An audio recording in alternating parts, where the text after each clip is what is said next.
Doctor B R Ambedkar Jayanti ಉತ್ಸವ ಸಮಿತಿ ವತಿಯಿಂದ ಆಷಾಢ ಪೂರ್ಣಿಮೆಯಿಂದ ಅಶ್ವಿನಿ ಪೂರ್ಣಿಮೆಯವರೆಗೆ ಭೀಮನಗರದ ಬೌದ್ಧ ವಿಹಾರದಲ್ಲಿ ವರ್ಷಾವಾಸ ಕಾರ್ಯಕ್ರಮ ಹಮ್ಮಿಕೊಳ್ಳುತ್ತಿದ್ದು ಈ 3 ತಿಂಗಳ ಧಮ್ಮ ಪ್ರವಚನ ಕಾರ್ಯಕ್ರಮಕ್ಕೆ ಅದ್ದೂರಿ ಚಾಲನೆ ದೊರಕಿತು. ಜೊತೆಗೆ ಗೌತಮ ಬುದ್ಧರ ಸುಂದರ ಮೂರ್ತಿ ಪ್ರತಿಷ್ಠಾಪನಾ ಕಾರ್ಯಕ್ರಮವನ್ನು ಹಮ್ಮಿಕೊಳ್ಳಲಾಯಿತು. ಮೊದಲಿಗೆ ಅಲಂಕೃತ ಸಾರೋಟಿನಲ್ಲಿ ಬುದ್ಧರ ಮೂರ್ತಿಯ ಮೆರವಣಿಗೆ ಜರುಗಿತು. ಸತತ 2 ವರ್ಷಗಳಿಂದ ಬೌದ್ಧ ವಿಹಾರ ಅಭಿವೃದ್ಧಿ ಹಾಗೂ ಬುದ್ಧರ ಮೂರ್ತಿ ಪ್ರತಿಷ್ಠಾಪನೆಗೆ ಶ್ರಮಿಸ್ತಾ ಇದ್ದು, ಇವತ್ತು ಓಣಿಯ ಯುವಕರೆಲ್ಲ ಸೇರಿ ಬುದ್ಧರ ಮೂರ್ತಿ ಪ್ರತಿಷ್ಠಾಪನೆ ಮಾಡಿರುವುದು ಒಳ್ಳೆಯ ಸಂಗತಿಯಾಗಿದೆ ಎಂದು, ಇದು ಒಳ್ಳೆಯ ಬೆಳವಣಿಗೆ ಎಂದು ಅನಿಲ್ ಕುಮಾರ್ ಬೆಲ್ದಾರ್ ಅವರು ಮಾತನಾಡಿ ತಿಳಿಸಿದರು. ಬುದ್ಧನ ತತ್ವ ಸಿದ್ಧಾಂತಗಳನ್ನು ಅರಿತು ಅದನ್ನು ಮನದಟ್ಟು ಮಾಡಿಕೊಳ್ಳುವ ಅವಶ್ಯಕತೆ ಇದೆ. ಮುಖ್ಯವಾಗಿ ಹಿರಿಯರು, ಕಿರಿಯರು, ಯುವಕರ ತಂಡದವರು ಧಮ್ಮದ ಕಡೆಗೆ ಗಮನ ನೀಡುವ ಮೂಲಕ ಬಾಬಾ ಸಾಹೇಬರ ಋಣ ತೀರಿಸಬೇಕಾಗಿದೆ ಎಂದು ಮುಖಂಡರಾದ ಅನಿಲ್ ಕುಮಾರ್ ಬೆಲ್ದಾರ್ ಅವರು ಮಾತನಾಡಿ ತಿಳಿಸಿದರು. ಇದೇ ವೇಳೆ ಪೂಜ್ಯ ಭಂತೆ ಅವರು ಮಾತನಾಡಿ, ಭಗವಾನ್ ಬುದ್ಧರ ತತ್ವಾದರ್ಶಗಳನ್ನು ಅನುಸರಿಸುತ್ತಾ ಅವರ ಆದರ್ಶಗಳನ್ನು ಪಾಲಿಸಬೇಕು. ಧಮ್ಮದ ನಡೆಯ ಮಾರ್ಗದಲ್ಲಿ ಎಲ್ಲರೂ ಸಾಗಬೇಕಾಗಿದೆ. ಯಾವುದೇ ಭೌತಿಕ ಲೌಕಿಕ ವಿಷಯಗಳಿಗೆ ಅವಲಂಬಿಸದೆ ಮೋಹ ಇಟ್ಟುಕೊಳ್ಳಬಾರದು. ವರ್ಷಾವಾಸ ಕಾರ್ಯಕ್ರಮದಲ್ಲಿ ಎಲ್ಲರೂ ಕುಟುಂಬ ಸಮೇತ ಭಾಗಿಯಾಗಿ ಬುದ್ಧರು ಜ್ಞಾನದ ಶಾಂತಿಯ ಸಂಕೇತವಾಗಿದ್ದಾರೆ. ಕೇವಲ ಮೂರ್ತಿ ಪ್ರತಿಷ್ಠಾಪನೆಯಿಂದ ಶಾಂತಿ ಜ್ಞಾನ ಸಿಗುವುದಿಲ್ಲ. ಧಮ್ಮ ತತ್ವಗಳನ್ನು, ಗೌತಮ ಬುದ್ಧರ ತತ್ವ ಸಿದ್ಧಾಂತಗಳನ್ನು ಅನುಸರಿಸಿದಾಗ ಮಾತ್ರ ಗೌತಮ ಬುದ್ಧರ ಮೂರ್ತಿ ಪ್ರತಿಷ್ಠಾಪಿಸಿದ್ದಕ್ಕೂ ಸಾರ್ಥಕವಾಗುತ್ತದೆ ಎಂದು ತಿಳಿಸಿದರು. ಈ ಸಂದರ್ಭದಲ್ಲಿ ಓಣಿಯ ಹಿರಿಯರು, ಮಕ್ಕಳು, ಮಹಿಳೆಯರು ಉಪಸ್ಥಿತರಿದ್ದರು. ಬಾಬಾ ಸಾಹೇಬ್ ಅಂಬೇಡ್ಕರ್ ಜಯಂತಿ ಉತ್ಸವ ಸಮಿತಿ ಒಂದು ಟೀಮ್ ಮಾಡ್ಕೊಂಡಿದ್ವಿ. ಆ ಟೀಮಿನಲ್ಲಿ ಸುಮಾರು 16 ಹುಡುಗರಿದ್ದೆವು. ಆ ಹುಡುಗರು ಎಲ್ಲರೂ ಸೇರಿ ಥೈಲ್ಯಾಂಡಿಗೆ ಹೋಗ್ತೇವೆ ಅಂತಾರೆ ತರದಂತ ಮಾಡಿದೆವು. ಅನಿಲ್ ಕುಮಾರ್ ಅಂಡೋಜಿ ಅವರಿಗೆ ತಿಳಿದೆವು. ಅದೇ ತರ ಮಾಟಿ ಬದ್ದವರಿಗೆ ತಿಳಿದೆವು. ನಮ್ಮ ಮನೆಗೆ ಯಾರು ಅಟ್ಯಾಚ್ಮೆಂಟ್ ಇರ್ತಾರ ಅವರೆಲ್ಲ ತಿಳಿದೆವು. ಅವರೆಲ್ಲ ಮಾರ್ಗದರ್ಶನ ಮಾಡಿ ನಮ್ಗ ಬಂತೋಜಿ ಅವ್ರ ಮೇಲೆ ಬಂದರು. ಬಂತೋಜಿ ಅವ್ರಿಗೆ ಹೋಗಾಗ ನಾನಾಗ್ಲಿ, ಚಾಚಾ ಸುಶೀಲ್ ಚಾಚಾ ಆಗಲಿ, ಸತೀಶ್ ಆಗಲಿ, ವಿನೋದ್ ಆಗಲಿ, ಸಚಿನ್ ಮದ್ವೆ ಆಗಲಿ, ಸಚಿನ್ ಪಪ್ಪ ಆಗಲಿ, ಪರಶುರಾಮ್ ಆಗಲಿ, ಕಿರಣ್ ಆಗಲಿ, ಇನ್ನಷ್ಟು ಬಹಳ ಮಂದಿ ಇಲ್ಲ.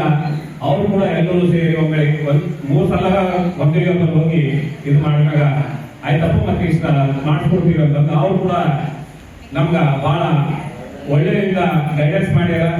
ಅವರು ಕೂಡ ನಮ್ಗ ಹತ್ತಾಳ ಬಂತೋಜಿ ಅವರು ಸುಧಾಕ ಮಾತಾಡ್ತಾರ. ಹತ್ತಾಳ ಬಂತೋಜಿ ಅವರು ಕೂಡ ನಮ್ಗ ಬಹಳ ಸಹಾಯ ಮಾಡಿದ್ದಾರೆ. ಅದಕ್ಕೆ ಎಲ್ಲ ಸೇರಿ ದೊಡ್ಡ ಮಾತೇನಂತಂದ್ರ, ನಮ್ಗೆ ಓಣಿನಾಗ ನಾವು ಮಾಡಿದಾಗ ಓಣಿನಾಗ ಪ್ರತಿಯೊಬ್ಬರು ಕೂಡ ನಾವೀಗ ಥೈಲ್ಯಾಂಡಿನ ಮೂರ್ತಿ ತಗೊಂಡಿದ್ದೇವೆ ಅಂತಂದ್ರ ಎಲ್ಲರೂ ಧ್ಯಾನ ಸಹಾಯ ಮಾಡ್ಬೇಕಂದ್ರ ಏನ್ ಮಾಡ್ಬೇಕ ಅಂತ ಹೇಳಿ ಎಲ್ಲ ಮನೆಗೆ ನಾವು ಯಾರು ಹೊರಗೆ ಬಂದಿಲ್ಲ, ಯಾರು ಇಲ್ಲ. ಟೋಟಲಿ ನಮ್ ಗಲ್ಲಿ ಮೂರ್ತಿ ಬರಬೇಕು. ನಾವು ಯಾರು ರೊಕ್ಕ ಚಂದ ಬಂದಿಲ್ಲ, ಯಾರು ಇದು ಮಾಡಿಲ್ಲ. ನಮ್ ಗಲ್ಲಿ ಹೋಗಿ ನಮ್ಮ ಮನೆ ಯಾರು ಒಬ್ಬ ಹೆಣ್ಮಕ್ಳಾಗ್ಲಿ ಗಂಡಸರಾಗ್ಲಿ ಎಲ್ಲರೂ ನಮ್ಮ ಮನೆಗೆ ಗಲ್ಲಿದೋರೆ ಪಟ್ಟಾರ ಅಂತಂದ ಹೇಳ್ತಾರೆ. ಬಹಳ ಖುಷಿ ಅದ. ಅದೊಬ್ಬರು ಮನೆಗೆ ರೊಕ್ಕ ಪಟ್ಟಿ ಇಂಥದ್ದು ಮೂರ್ತಿ ತಂದು ಕೂಡಿಸ್ತೇವೆ. ಹಾಗಾಗಿ ನಿಮ್ಗೆಲ್ಲ ಕಲಿಸ್ತಾ ಇದ್ದೀನಿ. ನಾವೆಲ್ಲೂ ಹೊರಟಂದಿಲ್ಲ. ನಮ್ ಗಲ್ಲಿ ಬೇರೆಯವ್ರು ಮಾತಾಡ್ಕೊಳ್ಳೋದು ಏನಂತಂದ್ರೆ ಕೇವಲ ಇವರು ಸರ್ಕಾರದ ಮೇಲೆ ಫ್ರೀ ಅದ್ರ ಮೇಲೆ ಬದುಕ್ತಾರೆ ಅಂತಕ್ಕಂಥ ಒಂದು ಮಾನಸಿಕತೆ.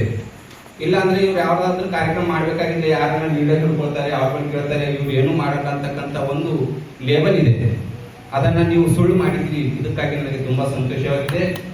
ಮುಂದಿನ ದಿನಗಳಲ್ಲಿಯೂ ಕೂಡ ಬೇಕು, ಸರ್ಕಾರದ ಸಹಕಾರ ಬೇಕು. ನಮ್ಮ ಸಮಾಜದಲ್ಲಿ ಮುಂದುವರೆದಿರ್ತಕ್ಕಂಥ ಸಹಕಾರನೂ ಕೂಡ ಬೇಕು. ಆದ್ರೆ ಒಂದಿಷ್ಟಾದ್ರೂ ನಮ್ಮ ಸ್ವಂತ ಖರ್ಚಿನಿಂದ ಏನಾದ್ರೂ ಒಂದು ಸಮಾಜಕ್ಕೆ ಕೊಡಬೇಕು ಅಂತಕ್ಕಂಥ ಮಾನಸಿಕತೆ ನಮ್ಮಲ್ಲಿ ಎಲ್ಲಿವರೆಗೆ ಬರೋದಿಲ್ಲವೋ ಅಲ್ಲಿವರೆಗೆ ನಮ್ಮಲ್ಲಿ ಪ್ರಗತಿ ಬರಲಿಕ್ಕೆ ಸಾಧ್ಯ ಇಲ್ಲ. ಹಾಗಾಗಿ ಇವತ್ತು ನಿಮ್ಮೆಲ್ಲರ ಬಹುದಿನದ ಕನಸು ಇಂಥ ಒಂದು ವಿಹಾರದಲ್ಲಿ ಭೀಮನಗರದಲ್ಲಿ ಎಲ್ಲಾ ಸುತ್ತಮುತ್ತ ಹಳ್ಳಿಗಳಲ್ಲಿ ಎಲ್ಲಾ ರೀತಿಯಿಂದ ಧಮ್ಮದ ಆಚರಣೆ ನಡೀತಾ ಇತ್ತು. ಆದ್ರೆ ನಮ್ಮ ಬೀದರ್ನ ಅತ್ಯಂತ ಹಳೆ ಊರಾಗಿರ್ತಕ್ಕಂಥ ಭೀಮನಗರದಲ್ಲಿ ಇಂಥ ಆಚರಣೆ ಪ್ರಾರಂಭ ಆಗಿದೆ ಅಂತಂದ್ರೆ ಎಲ್ಲರೂ ಹುಬ್ಬೇರ್ಸ್ ನೋಡ್ತಾರೆ, ಓಹೋ ಅಲ್ಲಿ ನಡೀತಾ ಇದೆ ಅಂತಕ್ಕಂಥ ಮಾತನ್ನ. ಅಂದ್ರೆ ನಾವು ಸಮಾಜಕ್ಕೆ ಕೊಡೋರಾಗಬೇಕು. ನಾನು ಕಳೆದ ವರ್ಷದಿಂದ ನೋಡ್ತಾ ಇದ್ದೇನೆ, ಮಕ್ಕಳು ತ್ರಿಸರ್ಣ ಪಂಚಶೀಲ, ತ್ರಿರತ್ನ ವಂದನ ಓದ್ತಕ್ಕಂಥ ಸಂದರ್ಭದಲ್ಲಿ ತುಂಬಾ ಖುಷಿ ಆಗ್ತಾ ಇದೆ. ಕಾರಣ ಏನಂತಂದ್ರೆ ಹಿರಿಯರಿಗೇನೋ ಇಂಥ ಒಂದು ಧಮ್ಮದ ಬಗ್ಗೆ ತಿಳ್ಕೊಳ್ಬೇಕು ಅಂತಕ್ಕಂಥ ಇಚ್ಛಾಶಕ್ತಿ ಇದ್ರೂ ಕೂಡ ತಿಳಿಸ್ತಕ್ಕಂಥ ಕೊರತೆ ಇತ್ತು. ಆದ್ರೂ ಕೂಡ ಹಿರಿಯರು ಹಾಡಿನ ಮುಖಾಂತರ, ಭಜನೆಗಳ ಮುಖಾಂತರ ಸಮಾಜದಲ್ಲಿ ಬುದ್ಧರ ವಿಚಾರಗಳನ್ನ, ಬಾಬಾ ಸಾಹೇಬರ ವಿಚಾರಗಳನ್ನ ಜೀವಂತವಾಗಿ ಇಟ್ಟಿದ್ದಾರೆ. ಹಾಗಾಗಿ ಇವತ್ತು ನಮಗೆ ಬೌದ್ಧ ಧಮ್ಮವನ್ನು ಸಿಕ್ಕಿದೆ. ಆದ್ರೆ ಮುಂದೆ ಬರ್ತಕ್ಕಂತಹ ನಮ್ಮ ಪೀಳಿಗೆಗೆ ನಾವು ಕೂಡ ಈ ಒಂದು ಬೌದ್ಧ ಧಮ್ಮದ ವಿಚಾರಧಾರೆಯನ್ನ ದಾರಿ ಎತ್ತಿಕೊಡ್ಬೇಕಾಗಿದೆ. ಹಾಗಾಗಿ ಇಂಥ ಧರ್ಮದ ವಿಚಾರಗಳನ್ನು ನಾವು ದಾರಿಯಾಗಿ ಕೊಡಬೇಕಾಗಿದ್ರೆ ಅದನ್ನ ನಾವು ಅರ್ಥ ಮಾಡಿಕೊಂಡು ನಮ್ಮ ಜೀವನದಲ್ಲಿ ಅಳವಡಿಸಿಕೊಳ್ತಕ್ಕಂಥದ್ದು ತುಂಬಾ ಅವಶ್ಯಕತೆ ಇದೆ. ಹಾಗಾಗಿ ಇವತ್ತೇನು ಭಗವಾನ್ ಬುದ್ಧರ ಮೂರ್ತಿ ನಮ್ಮ ವಿಹಾರದಲ್ಲಿ ಪ್ರತಿಷ್ಠಾಪನೆ ಆಗಿದೆ, ಮುಗಿತಾ ಇಲ್ಲ. ಇವತ್ತಿನಿಂದ ನಮ್ಮ ಜವಾಬ್ದಾರಿ ಪ್ರಾರಂಭ ಆಗ್ತದೆ. ಯಾಕಂತಂದ್ರೆ ಭಗವಾನ್ ಬುದ್ಧರ ಪ್ರತಿಮೆ ನಾವು ಪ್ರತಿಷ್ಠಾಪನೆ ಮಾಡಿದ್ದೇವೆ ಅಂದ್ರೆ ನಾವು ನಮ್ಮನ್ನ ಸಂಕಲ್ಪ ಮಾಡ್ಕೊಳ್ಬೇಕಾಗಿದೆ, ಇವತ್ತಿನಿಂದ ನಾವು ಬೌದ್ಧ ಧರ್ಮದ ಮಾರ್ಗದ ಮೇಲೆ ನಡೀತೇವೆ ಅಂತಕ್ಕಂಥ ಒಂದು ಸಂಕಲ್ಪ. ಯಾಕಂತಂದ್ರೆ ನಾವು ಪ್ರತಿಯೊಬ್ಬರು ಸುಖವಾಗಿ ಬದುಕಬೇಕು ಅಂತಕ್ಕಂಥ ಕನಸುಗಳನ್ನ ಕಟ್ಟಿಕೊಂಡಿದ್ದೇವೆ. ಆದರೆ ಈ ಸುಖದ ಹುಡುಕಾಟ ಮಂದಿರಗಳಲ್ಲಿ ಮತ್ಯಾವುದೋ ವಿಹಾರಗಳಲ್ಲಿ ಹುಡುಕ್ತಕ್ಕಂಥ ಪ್ರಯತ್ನವನ್ನ ಮಾಡುತ್ತೇವೆ. ಆದರೆ ಸಂತೋಷ ಅಂತಕ್ಕಂಥದ್ದು ನಮ್ಮಲ್ಲಿರ್ತಕ್ಕಂಥ ಒಂದು ಯೋಚನೆ. ಈ ಯೋಚನೆಗೆ ಹಾದಿಯನ್ನು ತೋರಿಸ್ತಕ್ಕಂಥ ಯಾರು ಅಂದ್ರೆ ಭಗವಾನ್ ಬುದ್ಧರ ಧಮ್ಮ. ಹಾಗಾಗಿ ಈ 3 ತಿಂಗಳ ಕಾಲ ದಯವಿಟ್ಟು ಎಲ್ಲಾ ಮಹಿಳೆಯರು ಪ್ರತಿದಿನ ಸಾಯಂಕಾಲ ಒಂದು 5 ನಿಮಿಷ ಬಂದು ತ್ರಿಸರಣ ಪಂಚಶೀಲವನ್ನ ಹೇಳುವ ಮುಖಾಂತರ ತಮ್ಮ ದೈನಂದಿನ ಜೀವನದಲ್ಲಿ ಭಗವಾನ್ ಬುದ್ಧರ ಧಮ್ಮವನ್ನ ಅಳವಡಿಸಿಕೊಳ್ತಕ್ಕಂತಹ ಕೆಲಸವನ್ನ ಮಾಡಬೇಕಾಗಿದೆ. ಯಾಕೆ ಮಹಿಳೆಯರನ್ನ ನಗರದಲ್ಲಿ ಬಹಳಷ್ಟು ಗಲ್ಲಿಗಳಲ್ಲಿ ಬೇರೆ ಮಾತಾಡ್ತಾರೆ, ಆದರೆ ನಿಜ ಏನನ್ನೋದು ನಮ್ಮ ಬೆಲೆ ಬಂದು ಹೋದ್ರೆ ಎಲ್ಲರಿಗೂ ಗೊತ್ತಾಗ್ತದೆ. ಅದಕ್ಕೆ ನಾನು ನನ್ನ ಪರವಾಗಿ ನಮ್ಮ ಎಲ್ಲ ಹಿರಿಯರ ಪರವಾಗಿ ಯುವಕರಿಗೆ ಜೋರಾದ ಚಪ್ಪಾಳೆ ಅವರಿಗೆ ಅಭಿನಂದಿಸೋಣ. ಯಾಕೆಂದ್ರೆ ಇಂತಾನೆ ಅಶೋಕ್ ಅವರು ಬಹಳ ಮಾರ್ಮಿಕವಾಗಿ ಬಹಳ ಸುಂದರವಾಗಿ ಮಾತನಾಡಿದ್ದಾರೆ. ನಾನು ಹೆಚ್ಚಿಗೆ ಮಾತಾಡಕ್ಕೆ ಹೋಗಲ್ಲ. ಯಾಕೆಂದ್ರೆ ಇವತ್ತು ಹೊಸ ವರ್ಷ ಕಾರ್ಯಕ್ರಮ ಇಂದಿನಿಂದ 3 ತಿಂಗಳ ಕಾರ್ಯಕ್ರಮ ಪ್ರಾರಂಭವಾಗ್ತಾ ಇದೆ. ಪೂಜ್ಯರ ಬತ್ತೇಜಿ ಅವರಿಗೆ ಹುಬ್ಳಿಗೂ ಮಾತಾಡಿದಾಗ ಅವ್ರು ಹೇಳಿದ್ರು, ಇಲ್ಲ ಹೊಸ ವರ್ಷ ಕಾರ್ಯಕ್ರಮದ ಬೆಳಗ್ಗೆಯಿಂದ ನಾವೆಲ್ಲ ಬರ್ಲಕ್ಕಾಗಲ್ಲ ಅಂತ ಹೇಳಿದ್ರು. ಆದ್ರೆ ನಾನು ನನ್ನ ಭೀಮನಗರದ ಎಲ್ಲ ಸೋದರರ ಮತ್ತು ತಾಯಂದಿರನ್ನ ಒತ್ತಾಯದ ಮೇರೆಗೆ ಬತ್ತೇಜಿ ಅವರು ಸಮಯ ಕೊಟ್ಟು ಬಂದಿದ್ದಕ್ಕಾಗಿ ನಿಮ್ಮೆಲ್ಲರ ಪರವಾಗಿ ಅವರಿಗೆ ಅಭಿನಂದಿಸುತ್ತೇನೆ. ಯಾಕಂದ್ರೆ ಧಮ್ಮದ ಬೆಳಕಿನೆಲ್ಲ ಹೋಗ್ಬೇಕಾದ್ರೆ ಗುರುಗಳ ಮಾರ್ಗ ಬಹಳ ಅವಶ್ಯಕತೆ ಇದೆ. ಇವತ್ತು ಬುದ್ಧನ ಒಂದು ವಿಶ್ವ ವ್ಯಾಪಿ ಹರತಕ್ಕಂಥ ದಿನದಲ್ಲಿ ಇವತ್ತು ಸಂಘ ಪರಿವಾರದವರು ಗುರುಪೂರ್ಣಿಮಾ ಅಂತ ಹೇಳ್ಕೊಂಡು ಇವತ್ತು ಬುದ್ಧನ ಒಂದು ತತ್ವಗಳನ್ನೇ ಇವತ್ತು ಪುರೋಪೇನ ಮಾಡತಕ್ಕಂತಹ ಈ ಸಂದರ್ಭದಲ್ಲಿ ಇವತ್ತು ನಾವು ವಿಶ್ವಕ್ಕೆ ನಾವು ಜಾಗೃತಿಯಾಗಿ ಇವತ್ತು ಭೀಮನಗರದಿಂದ ಈ ಸಂದೇಶವನ್ನು ಕೊಡಲಿಕ್ಕೆ ಈಗ ಕಳೆದ ಹಲವಾರು ವರ್ಷಗಳಿಂದ ಹೊಸ ಹೊಸ ಕಾರ್ಯಕ್ರಮ ಇಲ್ಲಿ ನಿರಂತರವಾಗಿ ಸಾಗ್ತಾ ಇದೆ. ಆದರೆ ನನಗೆ ಒಂದು ನನ್ನ ಹಿಡ್ಕೊಂಡು ನಮ್ಮ ಕುಟುಂಬ ಹಿಡ್ಕೊಂಡು ನಾನು ಮೊದಲೇ ಹೇಳೋದು.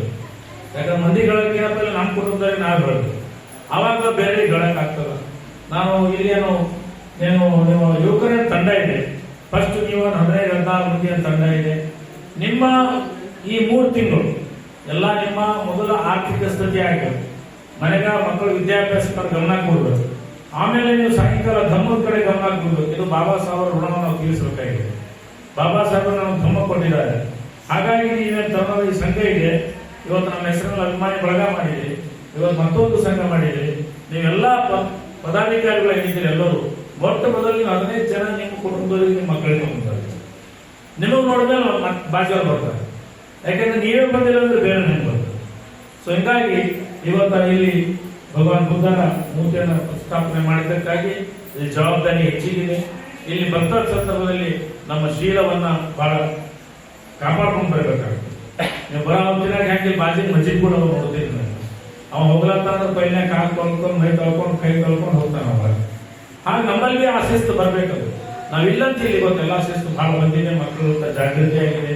ಇವತ್ತು ಮಕ್ಕಳು ಯಾಚನೆ ಮಾಡ್ತಾ ಇದ್ರೆ ಇವತ್ತು ಏನ್ ಅಶೋಕವರ ಇವತ್ತು ಏನ್ ಅನಿಸ್ತದೆ? ಇವತ್ತ ಈ ಮಕ್ಕಳ ಇವತ್ತ ತ್ರಿಶರಣ ಪಂಚಶೀಲ ಆಗಲಿ ಯಾಚನೆ ಮಾಡೋದಾಗಲಿ ಇದು ಬಹಳ ದೊಡ್ಡ ಗೌರವ ಮಾಡ್ತದೆ. ಆ ತಾಯಿ ತಂದೆಗೆ ನಾನು ಬಹಳ ಧನ್ಯವಾದ ಹೇಳ್ತೀನಿ ಅವರಿಗೆಲ್ಲರಿಗೆ. ಯಾಕಂದ್ರೆ ಮಕ್ಕಳಿಗೆ ನಾವು ಈ ಧಮ್ಮವನ್ನ ಕಲಿಸಾಕ ಮಾತ್ರ ಅವ್ರ ಜೀವನದಲ್ಲಿ ಅವರು ಮುಂದೆ ಬರ್ತಾರೆ, ನಮ್ಮ ಕುಟುಂಬ ಮುಂದೆ ಬರ್ತದೆ, ನಾವು ಮುಂದೆ ಬರ್ತೀವಿ ಅಂತ ಹೇಳಿ ಸಾಕಷ್ಟು ಸಮಯ ಆಗಿದೆ. ಒಳ್ಳೆ ಊಟದ ವ್ಯವಸ್ಥೆ ಮಾಡಲಾಗಿದೆ. ಬೌದ್ಧ ಧರ್ಮದ ಮತ್ತು ಬಾಬಾ ಸಾಹೇಬರ ಅನುಯಾಯಿಗಳು ಬಾಬರ ಕೊಟ್ಟಂತ ಕೆಲಸಗಳನ್ನ ಇಲ್ಲಿ ಇಡೀ ರಾಜ್ಯದಲ್ಲಿ ಎಲ್ಲೂ ಆಗ್ತಾ ಇಲ್ಲ, ಅದು ನನ್ನ ಬೀದರ್ ಜಿಲ್ಲೆಯಲ್ಲಿ ಆಗ್ತಾ ಇದೆ. ಅದಕ್ಕೆ ನಮಗೆ ಹೆಮ್ಮೆ ಇದೆ. ಮುಂದಿನ ದಿನದಲ್ಲಿ ನಾವು ನೀವು ಸೇರ್ಕೊಂಡು ಹಿರಿಯರು ಕಿರಿಯರು ಎಲ್ಲರೂ ಬೇಕಿರ್ತಾರೆ. ಇದರಲ್ಲಿ ಯಾರು ಲೀಡರ್ ಅಂತಲ್ಲ, ಡೆಲ್ಲಿಯರು ಅಂದ್ರೆ ಎಲ್ಲ ಅಂತವ್ರು ನಾವು ಒಂದೇ. ಇಲ್ಲಿ ಡೆಲ್ಲಿಯಲ್ಲಿ ಯಾವುದೇ ರಾಜಕೀಯ ಪಕ್ಷ ಬೇಡ, ಯಾವುದೇ ಸಂಘಟನೆ ಬೇಡ, ಅವ ದೊಡ್ಡ ಯಾವ ದೊಡ್ಡ ಯಾರು ಅಂದ್ರಿ. ಇಲ್ಲಿ ಏನ್ ದೊಡ್ಡದು ಅಂದ್ರೆ ನಮ್ಗೆ ಬುದ್ಧನ ಆದರ್ಶ, ಬಾಬಾ ಸಾಹೇಬರ ಮಾರ್ಗದರ್ಶನ, ಬಾಬಾ ಸಾಹೇಬರ ಸಂವಿಧಾನ ಅಡಿಯಲ್ಲಿ ನಾವು ನೀವು ಸಾಗೋಣ ಅಂತ ಹೇಳಿ ತಾವೆಲ್ಲರೂ ದಿನನಿತ್ಯ ಒಂದು ಇವತ್ತಿನ ಕಾರ್ಯಕ್ರಮ ಆಗಿದೆ. ಬಹಳ ವಿಜೃಂಭಣೆಯಿಂದ ಮಳೆ ಬಂದು ಸ್ವಲ್ಪ ಅಸ್ತವ್ಯಸ್ತ ಆದ್ರೂ ಮಳೆ ಬಹಳ ಅವಶ್ಯಕತೆ ಇತ್ತು ಬೀದರ್ ಜಿಲ್ಲೆಗೆ. ಮಳೆನೂ ಯಾಕೆಂದ್ರೆ ಮಳೆ ಇಲ್ಲ ಅಂದ್ರೆ ಬೆಳೆ ಇಲ್ಲ. ಹಾಗಾಗಿ ಮಳೆ ಬಂದಿದೆ. ಕೆಲವು ನಮ್ಮ ತಾಯಂದಿರು ಹಿರಿಯರೆಲ್ಲ ಮಳೆಯಲ್ಲಿ ನೆನೆಸ್ಕೊಂಡು ಬಂದಿದ್ದಾರೆ, ಈ ಪೂರ ಮಳೆ ತೋರಿಸ್ಕೊಂಡು. ಹಾಗಾಗಿ ನಮ್ಮ ಮೀಡಿಯಾ ಬಾಂಧವರು ಬಂದಿದ್ದಾರೆ, ಸುದ್ದಿ ಕವರ್ ಮಾಡಕ್ಕೆ ಅವರಿಗೂ ಧನ್ಯವಾದ ಹೇಳಿ, BSIನ ಎಲ್ಲಾ ಪದಾಧಿಕಾರಿಗಳಿಗೆ ತಾವು ಹೆಚ್ಚಿನ ಸಮಯ ಕೊಡಿ. ಇಲ್ಲಿ ಒಳ್ಳೆ ಒಳ್ಳೆ ವಿದ್ವಾಂಸರು ಮತ್ತು ಹೆಣ್ಮಕ್ಕಳಿಗೂ ಸಹ ಕರ್ಕೊಂಡು ಬನ್ನಿ. ಈ ಕಾರ್ಯಕ್ರಮ ಉತ್ಸವಾಸ ಕಾರ್ಯಕ್ರಮದಲ್ಲಿ ಸ್ವಲ್ಪ ಹೆಣ್ಮಕ್ಕಳಿಗೆ ಇಲ್ಲಿ 3 ತಿಂಗಳ ನಿಮ್ದು ಕಾರ್ಯಕ್ರಮ ಹಾಕಿರ್ತೀರಿ. ಅದರಲ್ಲಿ ನಮ್ಮ ಜಿಲ್ಲೆಯಲ್ಲಿ ಆಗಲಿ BSI ಆಗಲಿ ಸಂಪನ್ಮೂಲ ವ್ಯಕ್ತಿಗಳು ಯಾರು ಹೆಚ್ಚಿನ ರೀತಿ ಇದ್ದಾರೆ. ಯಾಕೆಂದ್ರೆ ಭೀಮನಗರದಲ್ಲಿ ಇವತ್ತು ತಮ್ಮ ಬೆಳಿಬೇಕಾದ್ರೆ ನಮ್ಮೆಲ್ಲ ತಾಯಂದಿರೇ ಕಾರಣ. ಆ ತಾಯಂದಿರು ಬಹಳ ಪ್ರೋತ್ಸಾಹ ಮಾಡ್ತಾ ಇದ್ದಾರ. ಯಾಕಂದ್ರೆ ಯುವಕರು ತಮ್ಮ ಕೆಲಸದಲ್ಲಿ ಎಲ್ಲೋ ಬೇರೆ ಬೇರೆ ಕೆಲಸದಲ್ಲಿ ಒತ್ತಡದಲ್ಲಿ ಇದ್ರೂ ಮನೆ ಬೆಳಗ್ಬೇಕಾದ್ರೆ ಹೆಣ್ಣು ಮುಖ್ಯ ಕಾರಣ, ಧರ್ಮ ಬೆಳಗ್ಬೇಕಾದ್ರೆ ಬಹಳ ಮುಖ್ಯ ಇದೆ. ಅದಕ್ಕೆ ನಿಮ್ಮ ಬರ್ತಕ್ಕಂಥ ದಿನದಲ್ಲಿ ನಿಮ್ಮ ಸಂಪನ್ಮೂಲ ವ್ಯಕ್ತಿಗಳಿಗೆ ಬಂದಾಗ ಅದರಲ್ಲಿ ಸ್ವಲ್ಪ ಹೆಚ್ಚಿನ ಹೆಣ್ಮಕ್ಳನ್ನ ಯುವತಿಯರನ್ನ ಸೇರಿಸ್ಕೊಂಡು ಬಂದ್ರೆ ನಮ್ಮ ಮಕ್ಕಳಿಗೆ ಇನ್ನೂ ಒಂದು ಹೆಣ್ಮಗಳು ಮತ್ತೊಬ್ಬ ಹೆಣ್ಮಗಳು ಹೇಳಿದ್ರ ಬಹಳ ಸ್ಪಷ್ಟವಾಗಿ, ಬಹಳ ಮಾನಸಿಕವಾಗಿ, ಮತ್ತೆ ಅವರು ಬಹಳ ವಿಚಾರವಾಗಿ ಕೇಳ್ತಾರೆ. ನಾವು ಹೇಳಿದ್ದು ಕೇಳ್ತಾರೆ ಇಲ್ಲ ಅಂತಲ್ಲ, ಆದ್ರೆ ಸ್ವಲ್ಪ ಏನು ಇದ್ದಾರ ಅದರಲ್ಲೇ ತಾವು ಸೆಲೆಕ್ಟ್ ಮಾಡಿ ಎಷ್ಟು ವರ್ಷದಿಂದ ಕೆಲಸ ನಡೀತಾ ಇದೆ ಅವರಿಗೂ ಸಹ ವೇದಿಕೆ ಕೊಟ್ಟಂಗಾಗುತ್ತೆ. ಅವರು ಸಹ ತಮ್ಮ ವಿಚಾರಗಳನ್ನ ಇಂಥ ವೇದಿಕೆಗಳಲ್ಲಿ ಮಾತಾಡಿದಾಗ ಮಾತ್ರ ಅವರು ಮುಂದೆ ನಮ್ಮ ಸಮಾಜದಲ್ಲಿ ಲೀಡರ್ ಆಗ್ಲಿಕ್ಕೆ, ಸಮಾಜ ಚಿಂತಕರಾಗಲಿಕ್ಕೆ, ಸಮಾಜ ಮುಖಿ ಕೆಲಸ ಮಾಡಲಿಕ್ಕೆ ಅವಕಾಶಗಳು ಇಂಥ ಸಂದರ್ಭದಲ್ಲಿ ಬರ್ತಾ ಹೇಳಿ ಮತ್ತೊಮ್ಮೆ ಇವತ್ತ ನಮ್ಮ ಭೀಮನಗರ ಮೇಲೆ ಮತ್ತು ಈ ಓಣಿಯ ಈ ಒಂದು ಕಾರ್ಯಕ್ರಮದ ಮುಖಾಂತರ ಇವತ್ತು ಬಂತೇಜಿ ಇರ್ಬೋದು, ಕಿಶನ್ ರಾವ್ ಸರ್ ಇರ್ಬೋದು, ಅನೇಕ ತಾಯಂದಿರೆಲ್ಲರೂ ಇದಕ್ಕೆ ಅಶೋಕ್ ಅವ್ರು ಹೇಳ್ದಂಗೆ ದಾನ ಬಹಳ ದೊಡ್ಡ ಇದೆ. ಏನ್ ದಾನ ಅಂದ್ರೆ ವಿದ್ಯಾದಾನ, ಧರ್ಮದಾನ, ಅನ್ನದಾನ, ಇವು 3 ದಾನದಲ್ಲಿ ನಾವು ಸಹ ಹಿಂದಿದ್ದೆವು. ಅಶೋಕ್ ಅವ್ರು ಹೇಳ್ತಕ್ಕ, ಯಾಕಂದ್ರೆ ಮೀಡಿಯಾದವ್ರು ರೆಕಾರ್ಡ್ ಮಾಡತ್ತಾರ, ಏನಂದ್ರೆ ನಮ್ಮಲ್ಲಿ ದಾನ ಮಾಡಿದ್ರೆ ಬಹಳ ಕಮ್ಮಿ ಅದ. ಆದ್ರೆ 1 ರೂಪಾಯಿನೇ ಆಗಲ್ಲ. ಯಾಕೆ ಇವತ್ತನ್ನು ಪಣ ಮಾಡಿ ನೀವು ನಮ್ದು ಏನದ ಅಂದ್ರೆ ಇವತ್ತು ಹೇಳಿದ್ರೆ ಸ್ಟಾರ್ಟ್ ಮಾಡೋದು ಇವತ್ತೇ. ಅದಕ್ಕೆ ವರ್ಷವಾಸ ನಿಮಿತ್ತ ಗ್ರಂಥ ವಾಚನ ಪಠನೆ ಅಂತ ಹೇಳಿ ಗೊತ್ತಾ ಇದ್ದಾರೆ. ಅದು ವರ್ಷವಾಸ ನಿಮಿತ್ತ ಪ್ರತಿನಿತ್ಯ ಒಂದೇ ಜಗತ್ತ ಉಪಾಸಿಕೆಯರು ಸೇರಿ ದಿನ ಭಗವಾನ್ ಬುದ್ಧ ಮತ್ತು ಆತನ ಧಮ್ಮ ಅಂತ ಹೇಳಿದ ಅದು ಒಂದೊಂದೊಂದು ಚಾಪ್ಟರ್ ಓದಿ ಅದು ಎಕ್ಸ್ಪ್ಲೇನ್ ಮಾಡಿ ಹೇಳಿ ಆ ತರ ಡೈಲಿ ಹೇಳಿದ ನಂತರ ಮೂರು ತಿಂಗಳು ಆದ ನಂತರ ವರ್ಷವಾಸ ಮುಕ್ತಾಯ ಕಾರ್ಯಕ್ರಮ ಅಂತೇಳಿ ಗ್ರಂಥ ವಾಚನೆ ಸಮಾರೋಪ ಸಮಾರಂಭ ಅಂತ ಹೇಳಿ ಮಾಡ್ತಾ ಇದ್ದಾರೆ. ಅದಕ್ಕಾಗಿ ಅದೇ ತರ ಇಲ್ಲೂ ಈ ವರ್ಷ ಅಂದ್ರೆ ಇವತ್ತಿನ ಇಲ್ಲಿ ಭೀಮನಗರದಲ್ಲಿ ಮೂರ್ತಿ ಪ್ರತಿಷ್ಠಾಪನೆ ಮಾಡಿರೋದು ಒಳ್ಳೆ ದಿನ, ಪವಿತ್ರ ದಿನ. ಹಿಂದಿನ ದಿನಗಳಲ್ಲಿ ವರ್ಷವಾಸ ಪ್ರಾರಂಭವಾಗಿದೆ. ಹಾಗೆ ಈ ವಿಹಾರದಲ್ಲೂ ಇವತ್ತಿನ ಹಿಡ್ಕೊಂಡು 3 ತಿಂಗಳ ತನಕ ಇಲ್ಲಿ ಕಾರ್ಯಕ್ರಮ ಮಾಡ್ತಾ ಇದ್ದಾರೆ. ಇದು ಬಹಳ ಒಳ್ಳೆಯದು. ಅದರ ಮೊದಲು ಭಗವಾನ್ ಬುದ್ಧರ ಮೂರ್ತಿ ಇಲ್ಲಿ ಪ್ರತಿಷ್ಠಾಪನೆ ಮಾಡಿದಿಲ್ಲ. ಭಗವಾನ್ ಬುದ್ಧರ ಮೂರ್ತಿ ಪೂಜೆ ಯಾಕೆ ಮಾಡ್ಬೇಕಂದ್ರೆ ಭಗವಾನ್ ಬುದ್ಧರದ್ದು ಒಂದು ಜ್ಞಾನದ ಸಂಕೇತ, ಜ್ಞಾನದ ಪ್ರತೀಕ. ಅದಕ್ಕಾಗಿ ಭಗವಾನ್ ಬುದ್ಧರಿಗೆ ನೋಡಿದ ತಕ್ಷಣ ನಮ್ಮ ಮನಸ್ಸಲ್ಲಿ ಮೈತ್ರಿ ಕರುಣೆ ಉತ್ಪನ್ನ ಆಗ್ತದೆ. ಅದಕ್ಕಾಗಿ ಈ ಧರ್ಮದ ಹಾದಿಗೆ ನಾವು ನಡಿಬೇಕು. ಅಷ್ಟೇ ವಿಹಾರದಲ್ಲಿ ಮೂರ್ತಿ ಪ್ರತಿಷ್ಠಾಪನೆ ಮಾಡೋದ್ರಿಂದ ನಮ್ಮ ಮನೆಯಲ್ಲಿ ಮೂರ್ತಿ ಒಂದು ಭಗವಾನ್ ಬುದ್ಧರ ವಿಗ್ರಹ ಕೊಡಿಸಲಿದ್ದೆ ನಾವು ಪರಿವರ್ತನೆ ಆಗಲ್ಲ ಸಾಧ್ಯ ಇಲ್ಲ. ಅಂದ್ರೆ ಅವರು ಹೇಳುವ ಮಾರ್ಗ ನಾವು ಅಳವಡಿಸಿಕೊಂಡಾಗ ಮಾತ್ರ ನಾವು ಧರ್ಮದ ಹಾದಿಗೆ ನಡೆದಾಗ ಆಗ್ತದ. ಮತ್ತೆ ನಮಗೊಂದು ಜ್ಞಾನ ಬರ್ತದ, ಮತ್ತೊಂದು ಮುಕ್ತಿ ಮಾರ್ಗನೂ ಸಿಗ್ತದ. ಅದಕ್ಕಾಗಿ ಭಗವಾನ್ ಬುದ್ಧರು ಮೊದಲನೇ ಹೇಳ್ಯಾರ, ಕಿಶನ್ ಪಂಚಶೀಲ ಹೇಳ್ಯಾರ. ಅದಕ್ಕೆ ಪಂಚಶೀಲ ಪಾಲನೆ ಕಡ್ಡಾಯವಾಗಿ ಎಲ್ಲರೂ ಮಾಡಬೇಕು. ಮೊದಲು ಹೇಳೋದು 3 ಶರಣಗಳು, ಪಂಚಾಂಗ ಪ್ರಣಾಮ ಅಂತ ಹೇಳ್ತಲ್ಲ. ಪಂಚಾಂಗ ಅಂತಂದ್ರೆ 3 ಅಂಗಗಳಿಂದ ನಾವು ಪ್ರಣಾಮ ಮಾಡುತ್ತೇವೆ. ಒಂದ್ ಹಿಂಗ್ ನಮ್ದೇನ್ ಕಾಲಿಂದ ಬೆರಳುಗಳು ಇರ್ತಾವಲ್ಲ, ಅದು ಮೊಳಕಾಲು, ಮೊಳಗೈ, ಮತ್ತೆ ನಮ್ದು ಕೈ ಬೆರಳುಗಳು, ಅಂಗೈ, ಆಮೇಲೆ ತಲೆ, ಇವೆಲ್ಲ ಕಟ್ಟಿ ಪಂಚಾಂಗ ಪ್ರಣಾಮ ಅಂತ ಹೇಳಿ. ಪಂಚಾಂಗ ಪ್ರಣಾಮ ಮಾಡಿದ ನಂತರ ನಾವೇನ್ ಮಾಡ್ತೇವೆ, ತೀಶರಣ ತಗೋತೇವೆ. ತೀಶರಣ ಅಂತಂದ್ರೆ 3 ಶರಣಗಳು. ಮೊದಲೇನು ಬುದ್ಧನ ಶರಣ ಗಚ್ಚಾಮಿ ಅಂದ್ರೆ ನಾನು ಬುದ್ಧನಿಗೆ ಶರಣ ಹೋಗುತ್ತೇನೆ.